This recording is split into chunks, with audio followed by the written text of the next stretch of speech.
Hoy conversaremos sobre la recuperación de suelos afectados por sales.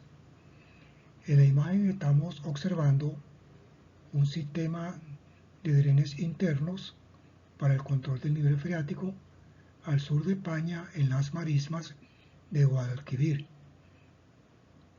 Para mantener controlada la salinidad, son suelos salinos de zonas áridas y los cultivos que predominan en esas áreas son fundamentalmente algodón y remolacha azucarera, dos cultivos bastante tolerantes a las sales. Los suelos pueden estar afectados por sales en general o por sodio en particular. Si la afectación es por sales en general, la recuperación se realiza con lavado y mejoramiento de la capacidad de drenaje interno del suelo cuando éste es limitante. Así se lograría disminuir la conductividad eléctrica en el perfil del suelo, es decir, disminuir la salinidad. Si la afectación es particularmente por sales de sodio de hidrólisis alcalina, se requiere primero la aplicación de enmiendas y/o el empleo de cultivos tolerantes durante el proceso de recuperación y luego el lavado para remover del perfil el sodio extraído del complejo de intercambio. Debe tenerse clara la diferencia entre manejo de los suelos para convivir y/o evitar la afectación de los suelos por sales, como vimos en la presentación anterior, que la recuperación de un suelo ya afectado, que es lo que vamos a ver hoy. Hablaremos sobre cómo realizar la recuperación en ambos casos, pero antes haremos referencia a los suelos salino-ácidos como un caso particular, ya que este tipo de suelos afectados por sales, aunque son de poca extensión a nivel mundial en comparación con estos dos a los cuales estamos haciendo referencia, siempre es bueno saber de qué manera podemos realizar el aprovechamiento de esos suelos posterior a su recuperación.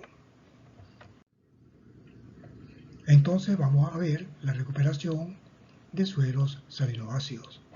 Recordemos que en algunos suelos costeros, salinos por naturaleza, el alto aporte de materia orgánica de la vegetación de mangles y las condiciones anaeróbicas pueden promover la formación de un estrato de pirita a poca profundidad. Al airear estos suelos, obviamente se oxida la pirita, liberando ácido sulfúrico con el consecuente descenso del pH, formándose así suelos primero sulfato ácidos y luego salinos ácidos con cantidades importantes de hierro y aluminio en solución. La utilización agrícola de estos suelos salinos ácidos en zonas donde hay un aporte importante de agua de lluvia es posible con el cultivo de arroz bajo inundación.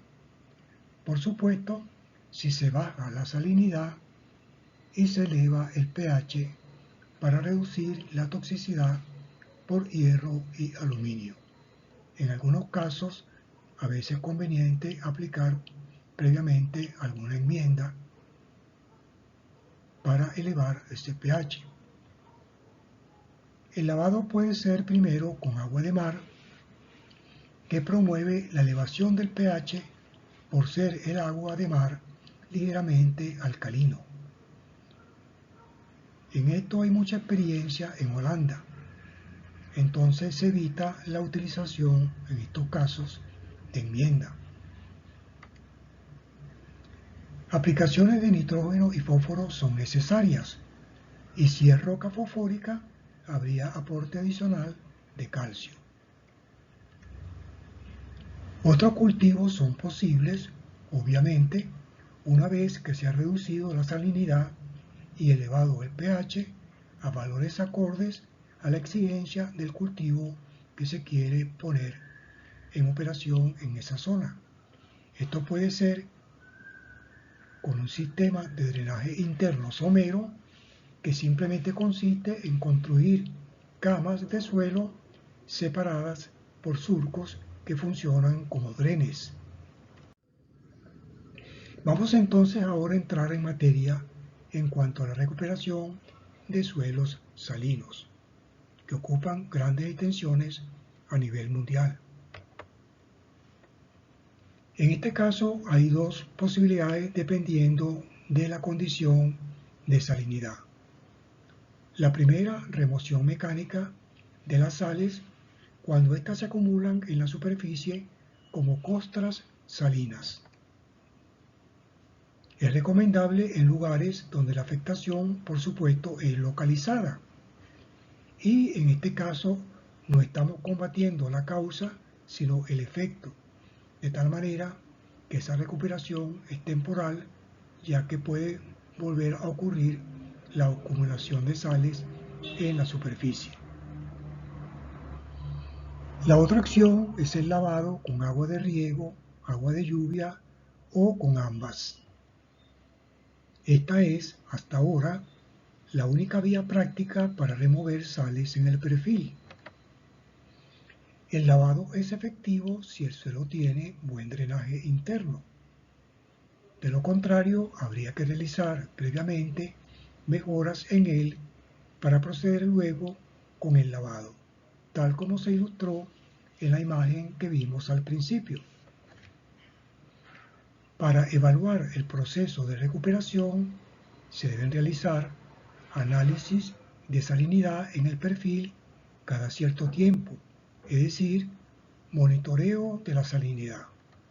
Y por supuesto, ese monitoreo debe continuar una vez que se ha hecho la recuperación para evitar que se repita el problema. Como regla práctica, una lámina de lavado de espesor igual a la profundidad de suelo que se quiere recuperar lavará del 60 al 80% de las sales contenidas en él. En algunos casos puede ser un porcentaje incluso inferior a 60. Todo va a depender del tipo de suelo y de sus condiciones hidrológicas. Vamos a realizar un ejemplo. Si queremos reducir la salinidad de un suelo a 2 decisimen por metro en un espesor de 50 centímetros, donde la salinidad promedio es de 7 decisimen por metro, tendríamos que producir en él una lámina de lavado que la podemos calcular de la siguiente manera. 50 centímetros de lámina porque estamos pensando en recuperar 50 centímetros de suelo. Y como vamos a asumir que la remoción sería del 60% de 7, que es lo que tiene el suelo, el 60% sería 4.12. En otras palabras, estaríamos removiendo o reduciendo la salinidad en 4,2 decisimen por metro. Pero queremos reducirla en 5, ya que tenemos que bajar la salinidad de 7 a 2.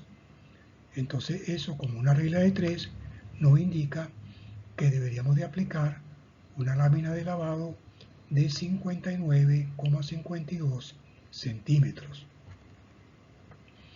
Como la calidad del agua y el tipo de suelo influyen en el proceso, conviene realizar previamente pruebas de lavado en varios puntos del área para obtener curvas de lavado y perfiles de salinidad.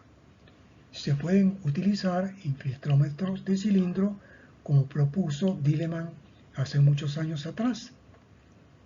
Una vez que el suelo está a capacidad de campo, se aplican distintos tratamientos de riego para obtener diferentes láminas de lavado. Por ejemplo, láminas inferiores igual o superiores al espesor de suelo considerado. Por lo general, se utilizan esas tres alternativas para poder obtener un mejor diagnóstico en el proceso de evaluación previa antes de realizar la recuperación como tal. Hay algunas experiencias en este sentido.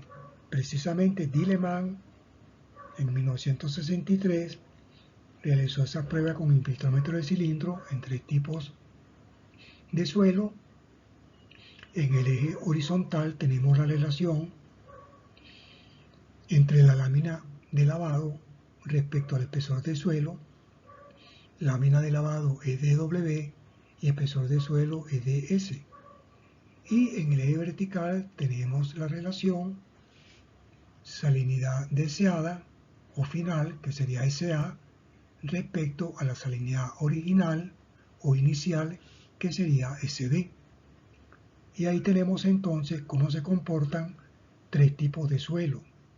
Si consideramos una relación, una lámina de lavado equivalente a la profundidad de suelo, aquí vemos que en los tres tipos de suelo obtenemos diferentes cocientes de SA, SW, de manera que pudiésemos calcular la salinidad final en cada uno simplemente multiplicando ese cociente por la salinidad inicial. Por otro lado, de acuerdo a las experiencias reportadas por Kozlat et al. En el año 79, estamos viendo un perfil de suelo donde la curva que muestra la mayor conductividad hidráulica al inicio del perfil, el eje horizontal es la conductividad eléctrica del extracto y el eje vertical descendente es la profundidad de suelo. Estamos viendo entonces que la salinidad aumenta, o mejor dicho, disminuye con la profundidad, lo que quiere decir que aumenta en la medida que nos vamos acercando a la superficie. Y dependiendo de la cantidad de agua infiltrada en ese suelo, vamos a tener entonces desplazamientos de sales y acumulación a determinadas profundidades. Ahí tenemos entonces 4 láminas de infiltración y tenemos 4 perfiles finales de salinidad. En la medida que aplicamos mayor cantidad de agua, por supuesto, el desplazamiento de sales es mucho mayor. Y aquí tenemos otra gráfica que muestra pruebas de lavado utilizando también infiltrómetros de cilindro en 2 áreas bajo riego de Venezuela. Quibor, que queda en el estado Lara, y el Cenizo, que queda en el estado Trujillo. Y utilizaron en ambos casos los autores 2 tipos de agua en cada caso. Ahí estamos viendo gráficamente que en el eje horizontal es similar al de Dilleman, la relación lámina de lavado respecto al espesor de suelo, pero en el eje vertical están sales totales finales, sales totales iniciales en términos de la conductividad eléctrica, pero restándole un EQ, que significa la conductividad eléctrica en los primeros 5 centímetros del perfil al final de la prueba de lavado. Aquí podemos observar entonces que asumiendo una lámina de lavado equivalente a la profundidad de suelo que se quiere recuperar, que en los 2 casos el coeficiente es diferente. En el cenizo es mayor porque los suelos tienen unas mejores condiciones hidrológicas que en el caso de Quibor.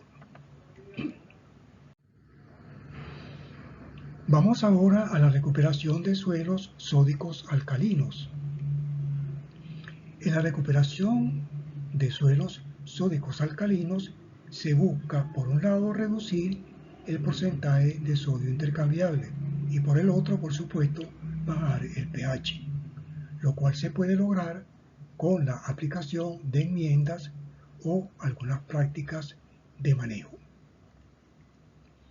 La enmienda en este caso son materiales que suplen directamente calcio para el reemplazo del sodio intercambiable por calcio, o materiales que permiten disolver el calcio nativo mediante acidulación de la solución del suelo, es decir, descenso del pH de la solución del suelo.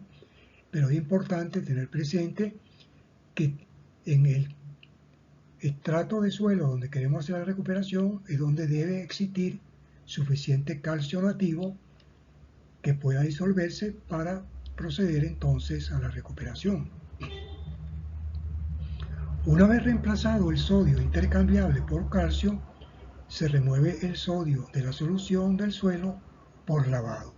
Es decir, aquí hay una combinación, como dijimos anteriormente, de primero la aplicación de una enmienda y luego el lavado. En esta lista estamos mostrando las enmiendas clásicas que se han utilizado a nivel mundial. Y en la segunda columna estamos viendo factores de conversión. Se considera como una enmienda de referencia el yeso, y por esa razón el factor de conversión para el yeso es 1. Y los cálculos por lo general se hacen para yeso, y una vez calculada la cantidad de yeso, se utiliza el factor si se va a utilizar una enmienda diferente al yeso.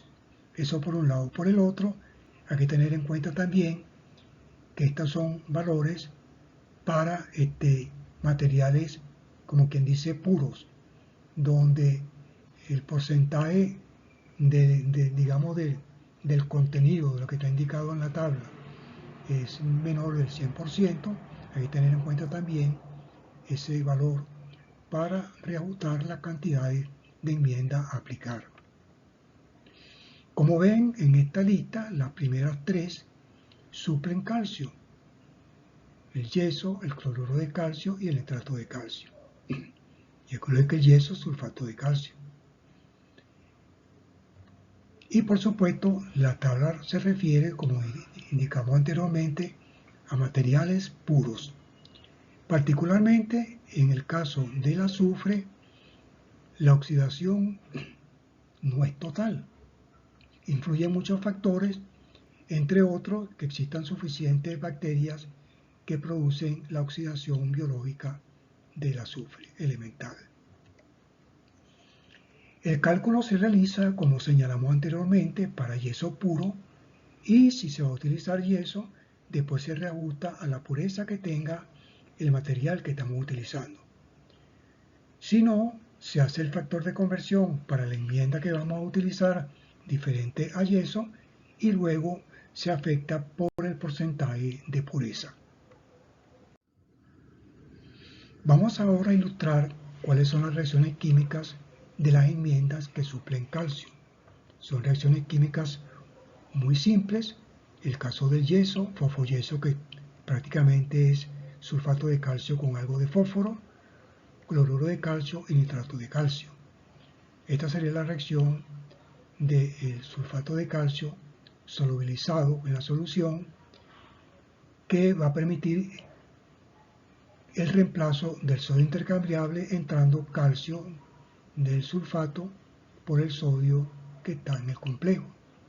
Y entonces, una vez que el calcio está en el complejo, queda el sodio liberado en la solución, formando en este caso sulfato de calcio, que no es necesariamente así, pero para verlo lo más simple posible, que es una sal fácilmente lavable. Por supuesto, se requieren 0,00086 kilos de yeso puro por cada centimol de sodio por kilo de suelo. Explicaremos más adelante de dónde sale este valor. En el caso del cloruro de calcio, que es la otra enmienda, la reacción es similar, solo que en lugar el sodio que sale a solución, del complejo sale a solución, reacciona con el cloruro de calcio, y entonces se forma cloruro de sodio, que es una sal fácilmente lavable. Y con el nitrato de calcio ocurre algo similar. En resumen, estos tres tipos de sales, sulfato de sodio, cloruro de sodio y nitrato de sodio, son fácilmente lavables en comparación con el bicarbonato y carbonato de sodio.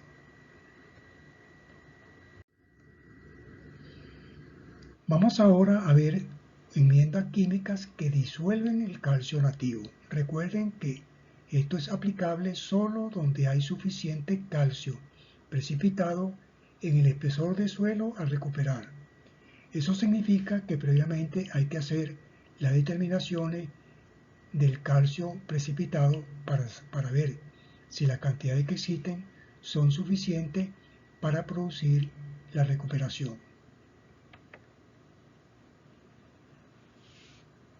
La primera enmienda sería el sulfato de hierro, que en medio acuoso va a formar hidróxido de hierro, que es un coloide gelatinoso. Por supuesto, ese coloide gelatinoso lo podemos considerar como un producto que con el tiempo puede precipitar, de tal manera que el otro componente de la reacción es ácido sulfúrico. Y ese ácido sulfúrico es el que va a producir un descenso en el pH. Pero esta reacción es reversible porque parte de los hidrógenos pueden reaccionar con los hidroxilos y por supuesto entonces esa reacción va a ser, como quien dice, en dirección contraria. En eso influyen por supuesto los productos de solubilidad y otras condiciones del medio, temperatura y otros factores, porque estas reacciones químicas son, como quien dice, no son tan simples como lo estamos viendo acá.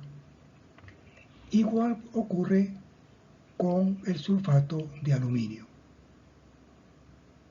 que por supuesto, dependiendo de los productos de solubilidad del sulfato de aluminio y el hidróxido de aluminio, podemos ver si la reacción es predominantemente hacia la derecha o es predominantemente hacia la izquierda. Igualmente se produce, como vemos, ácido sulfúrico, que es, digámoslo así, el componente de la reacción que va a permitir la disminución del pH de esos suelos sódicos alcalinos. La otra enmienda es el azufre elemental. En este caso, esa es una oxidación biológica donde actúan las bacterias Acinetobacterium dioxidans, que es importante que podamos saber si existen población suficiente de estas bacterias para que ocurra esa reacción con la mayor eficiencia posible. Y en el caso de sulfuro de hierro, que no es otra cosa que la pirita, también es una oxidación biológica, pero en este caso actúan las bacterias Acinetobacillus ferroxidans. Por supuesto, vemos que en esas cuatro reacciones hay producción de ácido sulfúrico, y ese ácido sulfúrico es el que va a permitir la solubilización del carbonato nativo precipitado en el suelo, pasando el calcio al sulfato de calcio, liberándose CO2, y ese sulfato de calcio de una solubilidad baja, pero mucho mayor que la solubilidad del carbonato, que es bajísima, y del bicarbonato, que es baja, y entonces ese sulfato de calcio va a permitir el reemplazo entonces del sodio del complejo de intercambio. De hecho, ese sulfato de calcio lo podemos asociar a la enmienda que suple en calcio, que es el yeso, para que podamos relacionar esto con lo anterior. Ejemplo de cálculo de la cantidad de enmienda. Esto lo pudiésemos haber hecho más bien como un ejercicio para que lo hicieran los participantes, pero lo pueden también hacer con otros valores de lo que vamos a señalar aquí. Por supuesto, el cálculo inicial siempre conviene hacerlo para yeso. En este cuadro estamos mostrando un suelo con 3 estratos que tienen diferentes valores de densidad aparente, textura, porcentaje de sodio intercambiable y capacidad de intercambio catiónico. Entonces, en este caso, nos vamos a concretar a llevar el primer horizonte o primer estrato de 17 de porcentaje de sodio intercambiable a 10. Ese es el cálculo que vamos a realizar. Y por supuesto vamos a utilizar yeso agrícola inicialmente, pensando que el que se consigue en el mercado tiene una pureza de 70.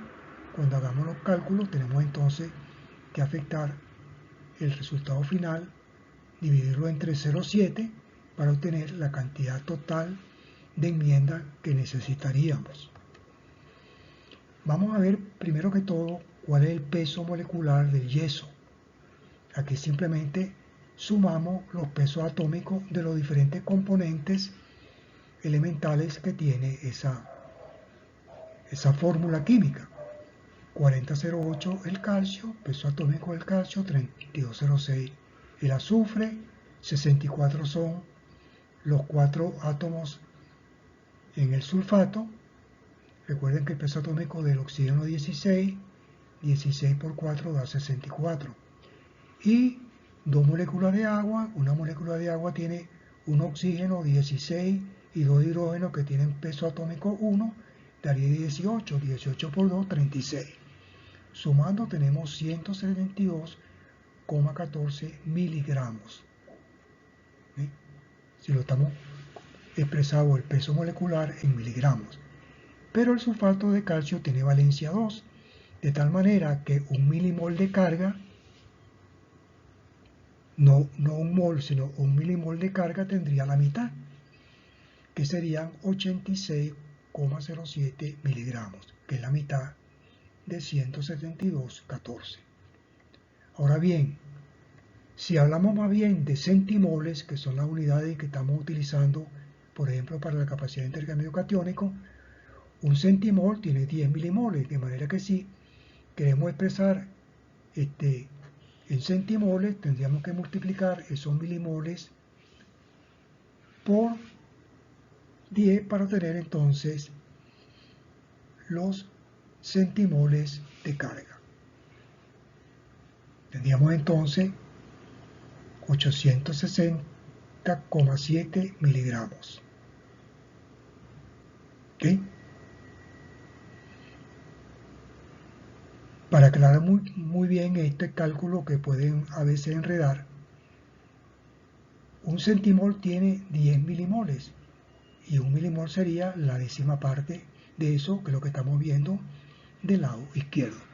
Por supuesto, entre paréntesis, estamos llevando esos miligramos a kilo y entonces podemos observar que ese valor de 0,00086 fue al que hicimos referencia en una lámina anterior, que dijimos que vamos a demostrar más adelante cómo se obtenía ese valor. Ahora bien, el porcentaje de sodio intercambiable no es otra cosa que la razón entre el sodio intercambiable respecto a la capacidad de intercambio catiónico multiplicado por 100. Pero lo que nos interesa despejar es el sodio intercambiable. ¿Cuánto sodio intercambiable hay en el primer estrato? Bueno, hacemos el despeje y aquí colocamos entonces los valores que corresponden. 17 sería el porcentaje de sodio intercambiable y 16 sería la capacidad de intercambio catiónico. Eso nos daría que por cada kilo de suelo tenemos 2,72 centimoles de sodio. Y por supuesto, si queremos reemplazar centimoles de sodio, tenemos que serlo equivalente a tantos centimoles de yeso, en este caso, ¿verdad? Bien, igual hacemos entonces para el cálculo cuando hemos logrado bajar el porcentaje de sodio intercambiable de 17 a 10. Entonces podemos saber cuánto sodio intercambiable habría una vez que se ha hecho la recuperación. Entonces ese suelo tendría 1,6 centimoles de carga de sodio por kilo de suelo, lo que significa que debemos reemplazar la diferencia, 1,12 centimoles por kilo. Pero tenemos que saber cuántos kilos de suelo tiene, por ejemplo, una hectárea de ese primer estrato. Entonces simplemente multiplicamos el espesor del estrato por los 10.000 metros cuadrados que tiene una hectárea y nos da los metros cúbicos de suelo que tiene una hectárea, que multiplicado por la densidad lo llevamos entonces a toneladas por hectárea. O sea, en esos 18 centímetros de suelo, en una hectárea tenemos 2.718 toneladas. Multiplicado por 1000 nos darían los kilos. Entonces sabemos que centímoles a reemplazar, vamos a reemplazar 1,12, ¿verdad? Centímoles por kilo multiplicado por esos 2.718 toneladas llevadas a kilo, por eso lo multiplicamos por 10 a la 3 y nos daría que el total de centimoles a reemplazar serían 3,044 por 10 a la 6 centimoles de carga. Y en la franja amarilla de arriba ya sabemos cuál es la relación. Entonces ese valor de 3 lo multiplicamos por los centimoles de carga que corresponden a la enmienda y nos da finalmente 2,62 toneladas de yeso puro. Pero si vamos a utilizar un yeso con un 70% de pureza, ese valor lo deberíamos dividir entre 0,7. Y creo que está bastante claro cómo es el cálculo, bastante simple por supuesto, pero a veces las cosas simples se complican. Otras enmiendas o prácticas de manejo que disuelven el calcio nativo, que también son aplicables solo donde hay suficiente calcio precipitado, son aplicación de materiales orgánicos al suelo, diferentes fuentes orgánicas, o el uso de cultivos tolerantes a la solucidad y alcalinidad, o incluso una combinación de ambos. En ambos casos se busca aumentar la presión parcial de CO2 en el suelo para que ocurra la reacción química o las reacciones químicas siguientes.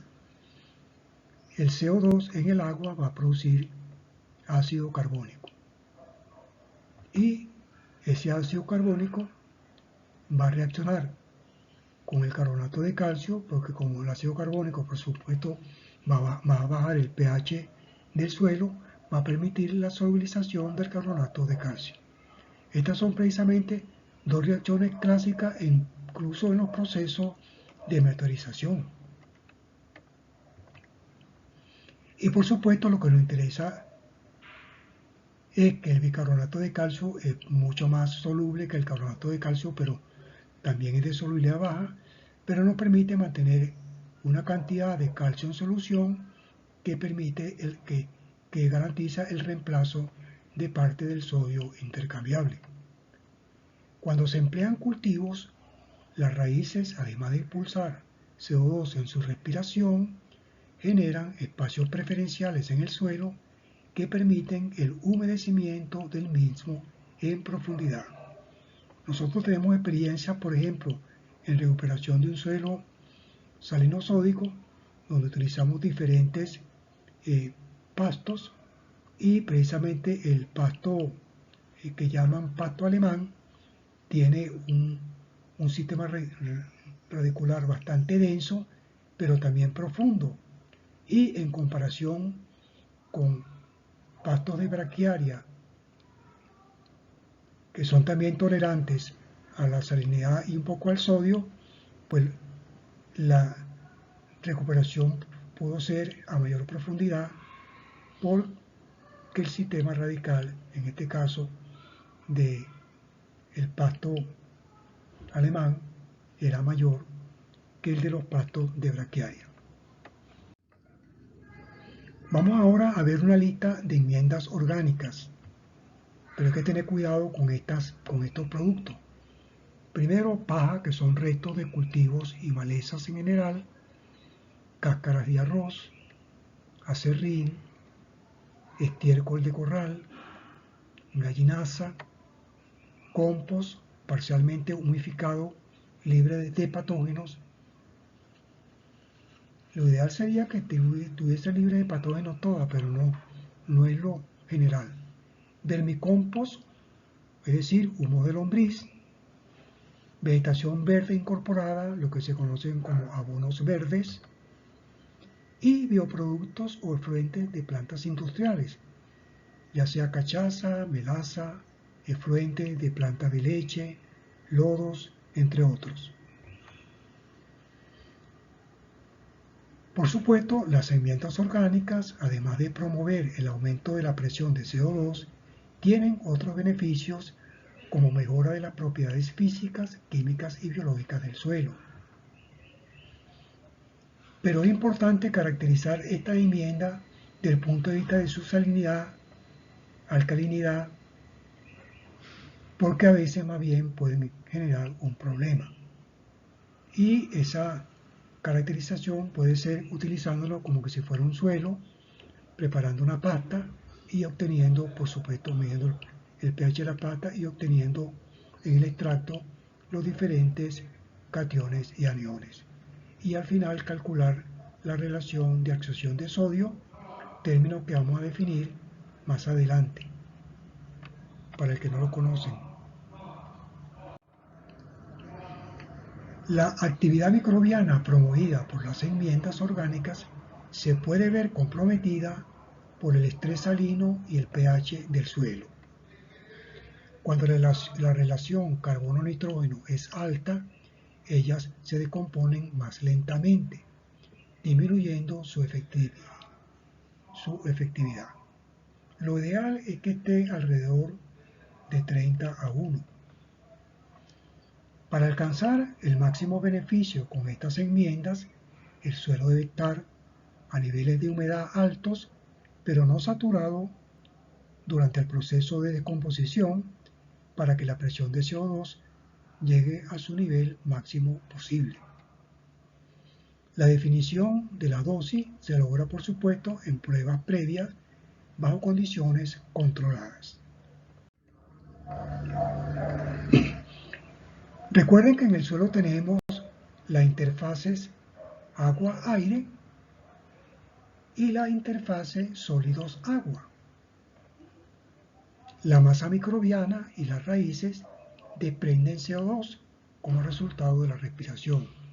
Esto aumentará la presión parcial de CO2 en la atmósfera del suelo, que se equilibrará con el CO2 de la solución del suelo.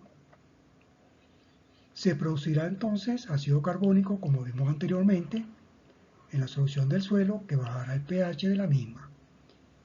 Pero ese no es el pH del suelo medido en condiciones convencionales, tomando una muestra, etcétera, etcétera. De manera que existen potenciómetros que pueden medir el pH del suelo de manera directa, pero necesitan que haya suficiente humedad en él. En esta imagen estamos mostrando un potenciómetro de ese tipo, especial para medir el pH del suelo en tiempo real. La medición directa es más representativa de la situación del momento, ya que indica lo que está ocurriendo, como dije anteriormente, en tiempo real en el suelo. Vamos ahora a ilustrar sistemas de drenaje para el control del nivel freático, un poco retomando la imagen del inicio. Cuando el drenaje interno del suelo es deficiente o insuficiente, se debe considerar su mejoramiento mediante obras de ingeniería y manejo del agua, que garanticen el control del nivel freático y la evacuación de las aguas de drenaje salinas fuera del área en recuperación. La disposición de esas aguas de drenaje debe ser también considerada en el proyecto, porque no podemos resolver el problema de un suelo afectando a otros del entorno o al cuerpo de agua. Algunas de las alternativas utilizadas de disposición de esas aguas de drenaje son el riego de cultivos más tolerantes en áreas de la misma unidad de producción o el almacenamiento en lagunas para las crías de peces. En esta imagen estamos viendo la construcción de un sistema de drenaje interno. Hay diferentes tipos de máquinas, en este caso particular, realizado precisamente en las marismas del Guadalquivir, al sur de España. Esta máquina es una máquina que hace una zanja y en esa zanja se va colocando una tubería que es la que va a funcionar de drenaje. Esta máquina particularmente tiene 3 operadores: el que opera la máquina, el que surte a la máquina de los tubos de arcilla que estamos viendo aquí, que por cierto son tubos que se colocan alineados en el fondo de la zanja, y para eso entonces existe un tercer operador o una tercera persona en la máquina que va alineando esos tubos que van cayendo en el fondo. Y por supuesto para eso utiliza una varilla que tiene una pieza, un ángulo en el extremo inferior que permite alinear los tubos, que precisamente esa zanja en el fondo no es plana, sino que tiene un ángulo de 90 grados para permitir entonces que los tubos de arcilla caigan en forma de canto y se facilite mejor la alineación. Y aquí tenemos repetida la imagen del inicio, ya el sistema de drenaje, donde el canal abierto es un colector donde descargan esas tuberías de drenaje que están controlando el nivel freático. Y cuando queremos también liberar de exceso de agua superficial, utilizamos este colector, pero colocando entonces tubos un poco más arriba que recogen el agua de exceso superficial, ya sea exceso de agua de riego o los excesos de agua de lluvia que no logran infiltrar. En esta imagen estamos viendo cómo funcionan hidráulicamente el control del nivel freático. Tenemos la superficie del terreno, tenemos las zanjas que luego son tapadas y en el fondo estarían los tubos de drenaje. La franja amarilla o la línea amarilla representa un estrato barrera, que es la que provoca que se vaya acumulando los excesos de agua de percolación y se forme un manto freático. Y por supuesto esa línea azul en forma de semielipse representa el nivel freático controlado, y las líneas con flechas representan cómo el flujo del agua del manto freático hacia el sistema de drenes.